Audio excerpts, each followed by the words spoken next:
بسم اللہ الرحمن الرحیم۔ السلام علیکم ورحمۃ اللہ وبرکاتہ۔ الحمدللہ کفا وسلام علی عبادہ الذین اصطفیٰ، اما بعد۔ محترم ناظرین اکرام، آج کی تراویح میں 28ویں پارے کا پیغام آپ لوگوں کے سامنے، پارہ نمبر 28۔ اعوذ باللہ من الشیطان الرجیم، بسم اللہ الرحمن الرحیم۔ قد سمع اللہ قول التی تجادلک فی زوجہا وتشتکی الی اللہ واللہ یسمع تحاورکما ان اللہ سمیع بصیر۔ ناظرین اکرام، 28ویں پارے کے اندر ٹوٹل 20 رکوع ہے۔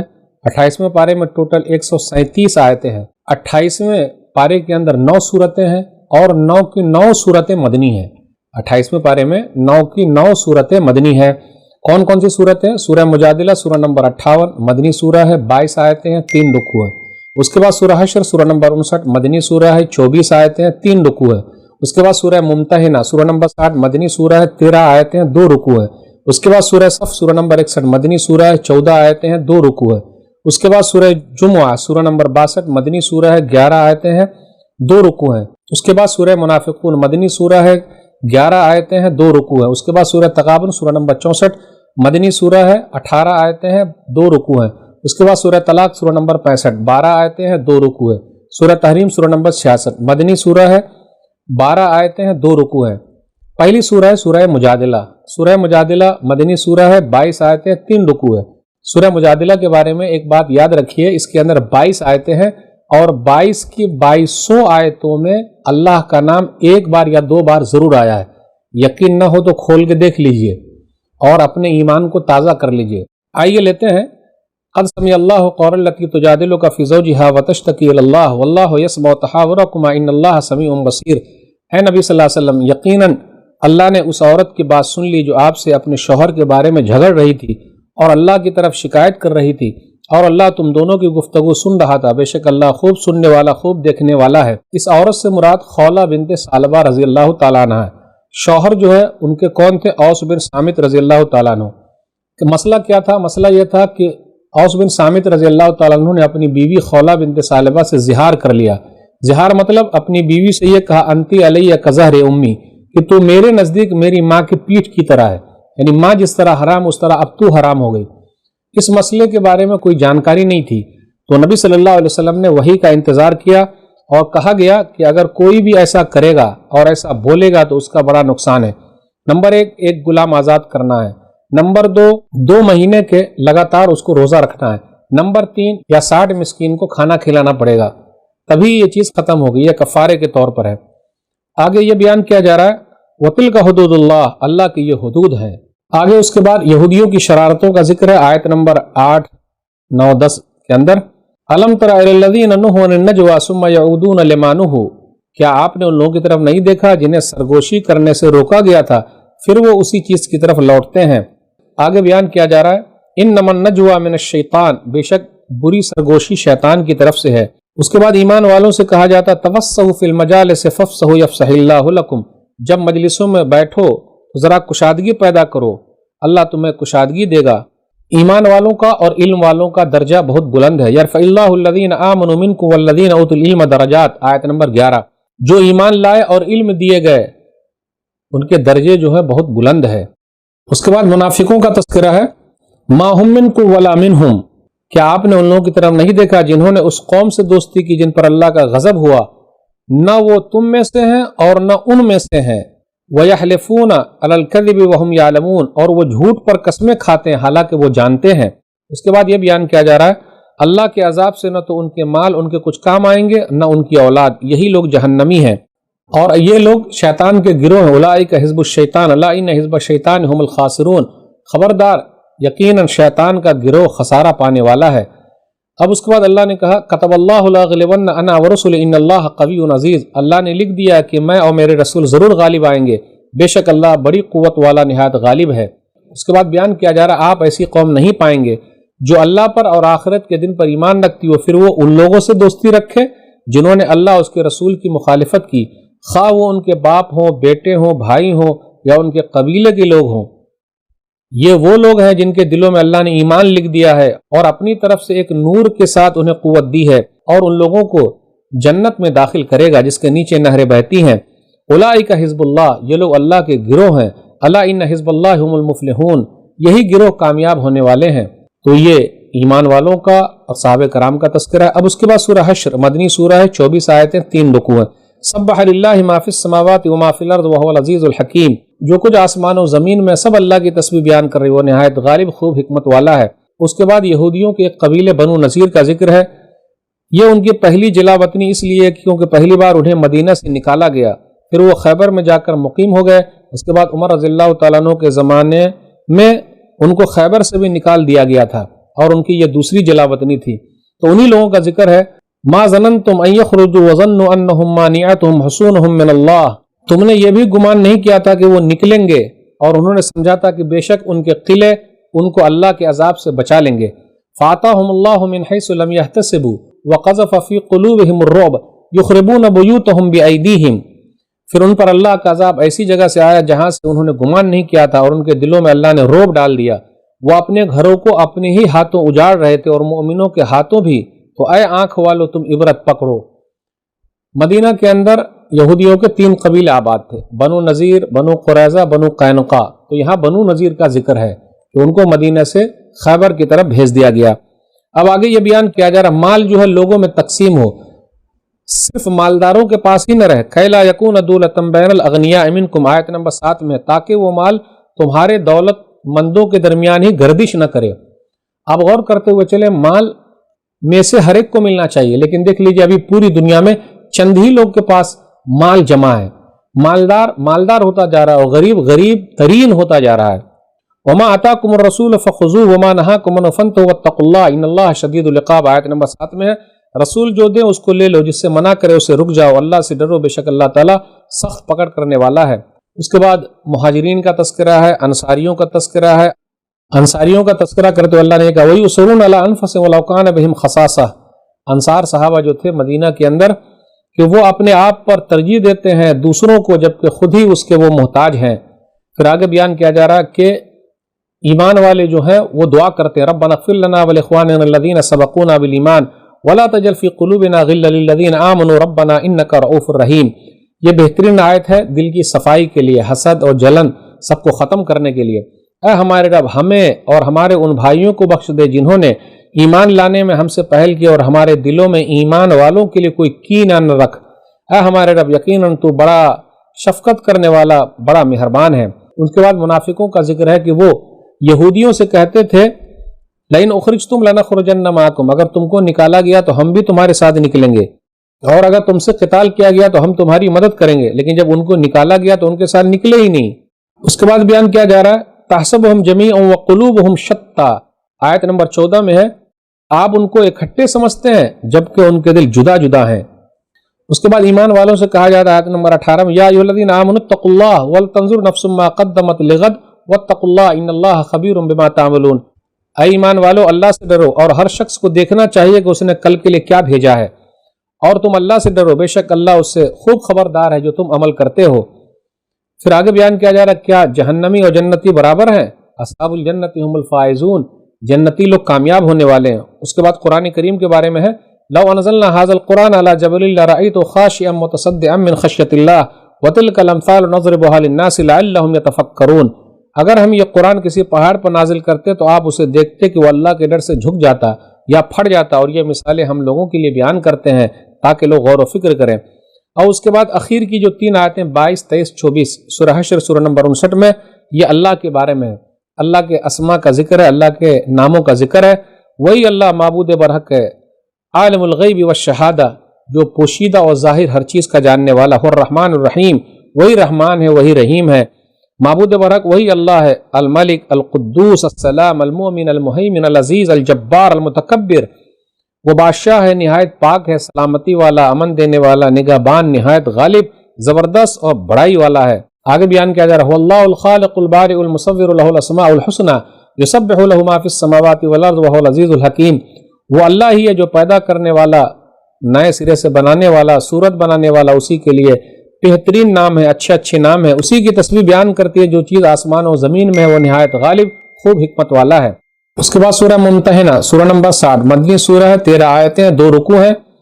اس کے اندر غور کر لیجئے 3 حصے ہم کر سکتے ہیں۔ پہلا حصہ ایمان والوں سے کہا جاتا ہے کہ تم ان لوگوں کا ساتھ کیوں دیتے ہو جس نے تم لوگوں کو نکالا ہے اور رسول کو نکالا ہے، دوسرے حصے میں امتحان کا ذکر ہے کہ عورتیں جب تمہارے پاس آئیں تو ان کا امتحان لو۔ تیسرے حصے میں یہ بیان کیا گیا جو گزر گئے مردے وہ کافروں کی طرح ہیں، ذرا دیکھ تو لو۔ یا ایھا الذین آمنوا لا تتخذوا عدوی وعدوکم اولیاء تلقون الیہم بالمودۃ وقد کفروا بما جاءکم من الحق یخرجون الرسول وایاکم ان تؤمنوا باللہ ربکم۔ اے ایمان والو، تم میرے دشمنوں اور اپنے دشمنوں کو دوست مت بناؤ، تم ان کی طرف دوستی کا پیغام بھیجتے ہو حالانکہ انہوں نے اس حق کے ساتھ کفر کیا جو تمہارے پاس آیا ہے۔ وہ رسول کو اور تمہیں بھی صرف اس لیے نکالتے جلا وطن کرتے ہیں کہ تم اپنے رب پر ایمان لاتے ہو۔ آگے بیان کیا جا رہا ہے لن تنفعکم ارحامکم ولا اولادکم یوم القیامہ یفصل بینکم واللہ بما تعملون بصیر۔ قیامت کے دن نہ تمہاری رشتہ داری کام آئے گی اور نہ تمہاری اولاد، اور تمہارے درمیان فیصلہ کرے گا اور اللہ اسے خوب دیکھنے والا ہے جو تم عمل کرتے ہو۔ اس کے اندر یہ ہے کہ ایک صحابی ہے حاتب ابن ابی بلتع، بدری صحابی ہے۔ مکہ کے اندر ان کے کچھ رشتہ دار تھے۔ نبی صلی اللہ علیہ وسلم نے مدینہ سے مکہ پر چڑھائی کے لیے کوشش کی، پلان بنایا، تو انہوں نے کچھ راز کی باتیں ایک عورت کو لکھ کے دے دی اس صورت میں کہ اگر یہ بتا دیں گے تو مکہ کے اندر جو ان کے رشتہ دار ہیں مکہ والے ان کو پریشان نہیں کریں گے، اس کو رہنے دیں گے۔ لیکن نبی صلی اللہ علیہ وسلم کو وحی کے ذریعے پتہ چل گیا، اور وہ عورت جو تھی جو خط لے کے جا رہی تھی، جس کا تذکرہ صحیح بخاری کتاب التفسیر کتاب نمبر 65 حدیث نمبر 4890 میں ہے، علی، مقداد، زبیر رضوان اللہ علیہ مجمعین تینوں آدمی گئے اور اس عورت سے وہ خط کو لے آئے۔ مسند احمد کی روایت ہے جلد نمبر 1 صفحہ نمبر 79 اور 80 کے اندر عمر رضی اللہ تعالیٰ عنہ نے کہا کہ آپ اجازت دیں تو میں ان کی گردن مار دوں۔ نبی صلی اللہ علیہ وسلم فرمایا نہیں، کیونکہ یہ بدری صحابی ہیں، غلطی ہو گئی تو ہو گئی، تو انہی لوگوں کے بارے میں ذکر ہے۔ پھر اس کے بعد ذکر ہو رہا ہے ابراہیم علیہ السلام کی زندگی میں نمونہ ہے۔ پھر آگے کچھ دعائیں ہیں، ربنا لا تجعلنا فتنة للذین کفروا واغفر لنا وارحمنا انک انت العزیز الحکیم۔ آیت نمبر 5 میں ہے، اے ہمارے رب تو ہمیں کافروں کے لیے فتنہ نہ بنا اور ہمیں بخش دے، اے ہمارے رب بے شک تو نہایت غالب خوب حکمت والا ہے۔ آگے بیان کیا جا رہا ہے کہ کن سے نہیں لڑنا ہے۔ آیت نمبر 8 میں لا ينهاكم الله عن الذين لم يقاتلوكم في الدين ولم يخرجوكم من دياركم ان تبروهم وتقسطوا اليهم ان الله يحب المقسطين۔ جن لوگوں نے دین کے بارے میں تم سے لڑائی نہیں کی اور نہ انہوں نے تمہیں تمہارے گھروں سے نکالا، اللہ تمہیں ان کے ساتھ نیک سلوک کرنے اور انصاف کرنے سے نہیں روکتا، بے شک اللہ انصاف کرنے والوں سے محبت کرتا ہے، بے شک اللہ انصاف کرنے والوں کو پسند کرتا ہے۔ ہاں، اب لڑائی کس سے کرنی ہے؟ انما ينهاكم الله عن الذين قاتلوكم في الدين واخرجوكم من دياركم وظاهروا على اخراجكم ان تولوهم ومن يتولهم فاولئك هم الظالمون۔ اللہ تمہیں صرف ان لوگوں سے دوستی کرنے سے روکتا ہے جنہوں نے دین کے بارے میں تم سے لڑائی کی اور تمہیں تمہارے گھروں سے نکالا اور تمہارے نکالنے میں ایک دوسرے کی مدد کی، اور جو ان سے دوستی کرے وہی لوگ ظالم ہیں۔ اب اس کے بعد نبی صلی اللہ علیہ وسلم سے کہا جاتا ہے کچھ عورتیں آپ کے پاس آئی ہیں ہجرت کر کے، آپ ان کا امتحان لے لیجئے۔ امتحان کہ وہ بیعت کریں گی اس بات پر کہ اللہ کے ساتھ کسی کو شریک نہیں ٹھہرائیں گی، نہ چوری کریں گی، نہ زنا کریں گی، نہ اپنے اولاد کو قتل کریں گی، نہ وہ بہتان لگائیں گی جو اپنے ہاتھوں اور اپنے پاؤں کے سامنے گڑھ لیں، اور نہ وہ نیک کام میں آپ صلی اللہ علیہ وسلم کی نافرمانی کریں گی، تو آپ ان سے بیعت کر لیں۔ اور اخیر میں یہ کہا جا رہا ہے یا ایھا الذین آمنوا لا تتولوا قوما غضب اللہ علیہم قد یئسوا من الآخرہ کما یئس الکفار من اصحاب القبور۔ اے ایمان والو، ان لوگوں کو دوست نہ بناؤ جن پر اللہ غصہ ہوا، یقیناً وہ آخرت سے اس طرح نا امید ہو چکے ہیں جیسے کفار قبروں والوں سے نا امید ہو چکے ہیں۔ اب اس کے بعد سورہ صف ہے، یہ مدنی سورہ ہے، اس کے اندر 14 آیتیں ہیں، 2 رکوع ہے۔ سبح للہ ما فی السماوات و ما فی الارض وہو العزیز الحکیم۔ جو چیز آسمانوں میں ہے اور زمین میں سب اللہ کی تسبیح بیان کر رہی ہے، وہ نہایت غالب خوب حکمت والا ہے۔ ایمان والوں سے یہ کہا جاتا ہے کہ تم وہ بات کیوں کہتے ہو جو خود کرتے نہیں ہو۔ اس پر یہ ابھارنا ہے کہ بولنے سے بہتر یہ بھی ہے کہ کرتے رہو، لیکن اس کا مطلب یہ نہیں کہ بولنا نہیں ہے۔ کوئی آدمی غلط کام کر رہا ہے لیکن وہ دوسروں کو سمجھا سکتا ہے کہ بھائی تو غلط کام مت کر، لیکن یہ کہا جا رہا ہے کہ جس طرح دوسروں کو سمجھا رہے ہو کم سے کم پہلے اپنی اصلاح کر لو۔ یا ایھا الذین آمنوا لما تقولون ما لا تفعلون کبر مقتا عند اللہ ان تقولوا ما لا تفعلون۔ اے ایمان والو، تم وہ بات کیوں کہتے ہو جو کرتے نہیں؟ اللہ کے ہاں بڑی ناراضگی ہے تم جو بات کہتے ہو اور تم خود کرتے نہیں ہو۔ اس کے بعد موسیٰ علیہ السلام کا ذکر ہے کہ ان کی قوم کی طرح نہ ہونا جنہوں نے موسیٰ علیہ السلام کو تکلیف دی تھی۔ اب اس کے بعد عیسیٰ علیہ السلام کا ذکر ہے، انہوں نے کیا کہا، انی رسول اللہ الیکم مصدقا لما بین یدی من التوراۃ ومبشرا برسول یاتی من بعد اسمہ احمد۔ اے بنی اسرائیل، بے شک میں تمہاری طرف اللہ کا رسول ہوں، اس توریت کی تصدیق کرنے والا ہوں جو مجھ سے پہلے ہے، اور ایک رسول کی خوشخبری دینے والا ہوں، وہ میرے بعد آئیں گے اور ان کا نام احمد ہوگا۔ آیت نمبر 8 اور 9 پر غور کیجئے. یریدون لیطفئوا نور اللہ بافواہہم واللہ متم نورہ ولو کرہ الکافرون هو الذی ارسل رسولہ بالہدی ودین الحق لیظہرہ علی الدین کلہ ولو کرہ المشرکون. وہ چاہتے ہیں کہ اللہ کے نور کو یعنی دین اسلام کو اپنے منہوں سے بجھا دیں جبکہ اللہ اپنا نور پورا کر کے رہے گا گرچہ کافر لوگ ناپسند کریں. وہی ہے جس نے اپنے رسول کو ہدایت اور دین حق کے ساتھ بھیجا ہے تاکہ تمام دین پر اسے غالب کر دے گرچہ مشرک ناپسند ہی کریں. اب ایمان والوں سے کہا جاتا ہے بہترین تجارت کیا ہے؟ یعنی اللہ پر ایمان لاؤ، رسول پر ایمان لاؤ، اللہ کے راستے میں جہاد کرو. پھر اسی طرح کہا جا رہا ہے کہ اللہ تعالیٰ تمہارے گناہوں کو معاف فرمائیں گے اور جنت میں داخل کریں گے. پھر اسی طرح آگے بیان کیا جا رہا ہے ایمان والو اللہ کے مددگار بن جاؤ. یا ایھا الذین آمنوا کونوا انصار اللہ. جس طریقے سے عیسیٰ بن مریم نے کہا حواری لوگوں سے من انصاری الی اللہ، اللہ کی راہ میں میرا مددگار کون ہے؟ حواریوں نے کہا نحن انصار اللہ، ہم اللہ کے مددگار ہیں. اس کا ذکر ہے. اب اس کے بعد سورہ جمعہ، یہ بھی مدنی سورہ، 11 آیتیں، 2 رکوع ہے. یسبح للہ ما فی السماوات و ما فی الارض ملک القدوس العزیز الحکیم. جو چیز آسمان اور زمین میں اللہ کی تسبیح بیان کرتی ہے وہ بادشاہ ہے، بہت پاک ہے، نہایت غالب و خوب حکمت والا ہے. نبی صلی اللہ علیہ وسلم کے بارے میں کہ امی لوگوں میں نبی صلی اللہ علیہ وسلم کو بھیجا جو کتاب کی تلاوت کرتے ہیں، ان کا تزکیہ کرتے ہیں، کتاب اور حکمت کی باتیں انہیں سمجھاتے ہیں. وَإِن كَانُوا مِن قَبْلُ لَفِي ضَلَالٍ مُبِينٍ، جبکہ اس سے پہلے لوگ کھلی ہوئی گمراہی میں تھے. پھر اس کے بعد یہودیوں کا تذکرہ ہے کہ تورات ان کو دیا گیا تو گویا کہ گدھے کی طرح ہو گئے، پیٹھ پر بوجھ لدا ہوا ہے، یعنی اس کے اندر کیا ہے تو سمجھ میں نہیں آتا. اس کے بعد یہودیوں کو مباہلے کی دعوت دی جا رہی ہے کہ اگر تم سمجھتے ہو کہ حق پر ہو، اللہ کے محبوب ہو، فَتَمَنَّوُا الْمَوْتَ إِن كُنتُمْ صَادِقِينَ، تم اگر سچے ہو تو موت کی تمنا کرو. موت سے بھاگ کر کہاں جاؤ گے؟ موت تو آ کے رہے گی. فَإِنَّهُ مُلَاقِيكُمْ، تم کو پکڑ کے رہے گی. سورہ جمعہ کے دوسرے رکوع میں کہا گیا یا ایھا الذین آمنوا اذا نودی للصلاۃ من یوم الجمعہ فاسعوا الی ذکر اللہ وذروا البیع ذلکم خیر لکم ان کنتم تعلمون. اے ایمان والو، جب جمعہ کے دن نماز کے لیے اذان دی جائے تو اللہ کے ذکر کی طرف دوڑ پڑو. اب دیکھیں یہاں اللہ کے ذکر کے لیے دوڑنا ہے، لیکن ہم اور آپ آج کل پیسے کے لیے زیادہ بھاگ رہے ہیں. اور خرید و فروخت چھوڑ دو، یہی تمہارے لیے بہتر ہے. سورہ جمعہ کی فضیلت یہ ہے، صحیح مسلم کتاب الجمعہ حدیث نمبر 877 ابو ہریرہ رضی اللہ تعالیٰ عنہ بیان فرماتے ہیں کہ نبی صلی اللہ علیہ وسلم جمعہ کی نماز میں سورہ جمعہ اور سورہ منافقین کی تلاوت کرتے تھے. فَإِذَا قُضِيَتِ الصَّلَاةُ فَانتَشِرُوا فِي الْأَرْضِ وَابْتَغُوا مِنْ فَضْلِ اللَّهِ وَاذْكُرُوا اللَّهَ كَثِيرًا لَعَلَّكُمْ تُفْلِحُونَ. جب نماز پوری ہو جائے تو زمین میں پھیل جاؤ اور اللہ کا فضل تلاش کرو اور اللہ کو بہت زیادہ یاد کرو تاکہ تم کامیاب ہو جاؤ. اب اس کے بعد سورہ منافقون ہے، اس کے اندر 11 آیتیں ہیں، 2 رکوع ہیں. اذا جاءك المنافقون قالوا نشهد انك لرسول الله والله يعلم انك لرسول والله يشهد ان المنافقين لكاذبون. جب یہ منافق آپ کے پاس آتے تو کہتے کہ ہم شہادت دیتے ہیں یقیناً آپ اللہ کے رسول ہیں، اور اللہ جانتا کہ بے شک آپ اللہ کے رسول ہیں، اور اللہ گواہی دیتا کہ بے شک منافق جھوٹے ہیں. منافقوں کے بارے میں اللہ نے یہ کہا وَإِذَا رَأَيْتُمْ تُعْجِبُكَ أَجْسَامُهُمْ وَإِن يَقُولُوا تَسْمَعْ لِقَوْلِهِمْ كَأَنَّهُمْ خُشُبٌ مُّسَنَّدَةٌ يَحْسَبُونَ كُلَّ صَيْحَةٍ عَلَيْهِمْ هُمُ الْعَدُوُّ فَاحْذَرْهُمْ قاتلہم اللہ انا یفکون. اور جب آپ ان کو دیکھتے ہیں تو آپ کو ان کے جسم اچھے لگتے ہیں، اور اگر وہ کہیں تو آپ ان کی بات پر کان لگائیں، گویا کہ وہ لکڑیاں ہیں ٹیک لگائی ہوئی، وہ ہر زوردار آواز کو اپنے خلاف ہی سمجھتے ہیں. منافقین کی نشانی کیا ہے؟ یحسبون کل صیحۃ علیہم، ہر زوردار آواز کو اپنے خلاف ہی سمجھتے ہیں. وہ آپ کے دشمن ہیں، لہٰذا ان سے بچیں، اللہ ان کو ہلاک کرے. وہ کہاں پھیرے جاتے ہیں؟ آپ ان کے لیے استغفار کریں نہ کرے اللہ نہیں معاف کرے گا. یہ لوگ ہیں وہ کہتے ہیں دیکھو جو نبی صلی اللہ علیہ وسلم کے پاس ہے ان پر مال خرچ مت کرو. ان کو پتہ ہونا چاہیے وَلِلَّهِ خَزَائِنُ السَّمَاوَاتِ وَالْأَرْضِ وَلَكِنَّ الْمُنَافِقِينَ لَا يَعْلَمُونَ. آیت نمبر 7 میں ہے کہ آسمان و زمین کے خزانے اللہ ہی کے لیے، لیکن منافق لوگ نہیں سمجھتے. يَقُولُونَ لَئِن رَجَعْنَا إِلَى الْمَدِينَةِ لَيُخْرِجَنَّ الْأَعَزُّ مِنْهَا الْأَذَلُّ وَلِلَّهِ الْعِزَّةُ وَلِرَسُولِهِ وَلِلْمُؤْمِنِينَ وَلَكِنَّ الْمُنَافِقِينَ لَا يَعْلَمُونَ. آیت نمبر 8 میں ہے کہ منافقین نے بھی دھمکی دی نکالنے کی.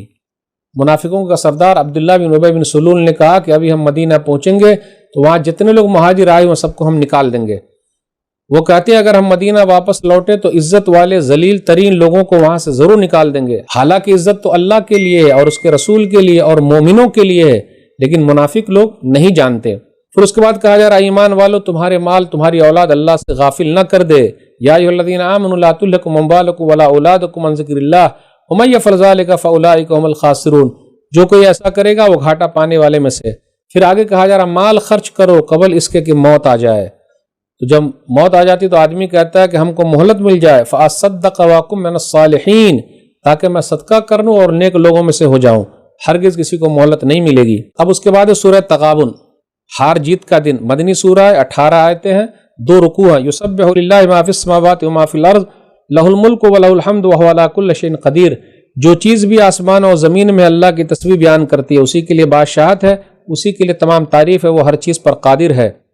هو الذی خلقکم فمنکم کافر ومنکم مؤمن، وہی ہے جس نے تم کو پیدا کیا، پھر تم میں سے کوئی کافر ہے کوئی مومن ہے۔ واللہ بما تعملون بصیر، اور اللہ وہ سب کچھ دیکھ رہا ہے جو تم کرتے ہو۔ آگے بیان کیا جا رہا ہے اللہ تعالیٰ نے تمہاری صورتیں بنائی، بہترین صورت بنائی ہے۔ اس کے بعد یہ بیان کیا جا رہا ہے لوگ کہتے ہیں کیسے اٹھائے جائیں گے؟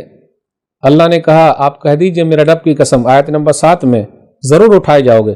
زعم الذین کفروا ان لن یبعثوا قل بلی وربی لتبعثن ثم لتنبؤن بما عملتم وذلک علی اللہ یسیر۔